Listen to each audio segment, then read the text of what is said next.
พ่อใหญ่ดำอ๋ออีบ่ข่าวกำลังก็คือเก่าบ่พอไปใส่แพทย์แล้วติดตอนนี้นะกำลังก็ไปแล้วอั อันนี้ละศรัทธาภาพความหลังสะท้อนขาวนอนอยู่ในปางเสาสนุงนางในได้แกว่งวีบังอาเท้าคิดถึงทูสาวใส่ผู้ดูแลเลี้ยงลำคอบาปยาแลนนำเขากาดำหางแล้ว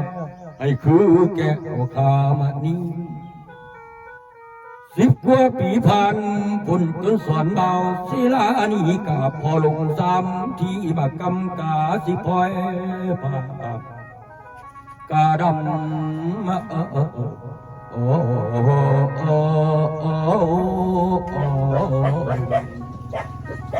กาดำเงยดูหน้าพอบุญเนียงหน้ากามือขวาจับลูกน้อยหัวใจค่อยเกิดบางงเวเดินโซเซอยู่ริมน้ำบ่มีมือมียามว่าสิได้สิโกงเต้าเขาสิพัดภาคแล้วกานี้แก้วอีแม่ทิ้งเข้ามาเห็นงูกะตันยูผู้เลี้ยงลำขอบาปยาแลนน้ำเขากระดำเสียงแล้วละเท่าว่าเห็นงูกะตันยูผู้เลี้ยงลำอยากคิดอยากสั่งจากคำยากกับลาแม่ล่าหน่อยผู้สั่งค่อยกะสั่งตาม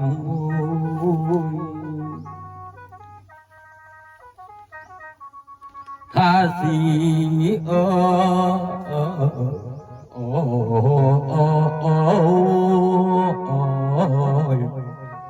ถ้าสิ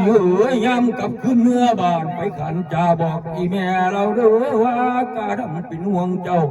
อยากจ่าว่าสั่งลาเสียหน้าเตรียมรอไว้มาเหลือใจดีนะแม่แพ้กับแพ้ไม่ไปบ้านสามปอกของลำวันกาดำมาอย่างน้ำตาพังยางสันดีน้อเหยียบข้างใดคือจังแพ้สิลมจมลงหน้าแม่นาทีอันมาเหยียบข้างนี้แพ้ผัดเอียงเสตลาพวกไปผลเสียนาได้แจ้งแพ้ได้ปล่อยแพ้มาหาทางเห็นดีดาสาวขัวน้ำอยู่ไว้เด้นอละน้ำท่วมไหลหัวกยัวโอ้ยกระดำใส่พอยังกระดำใส่พอยังโอเดโน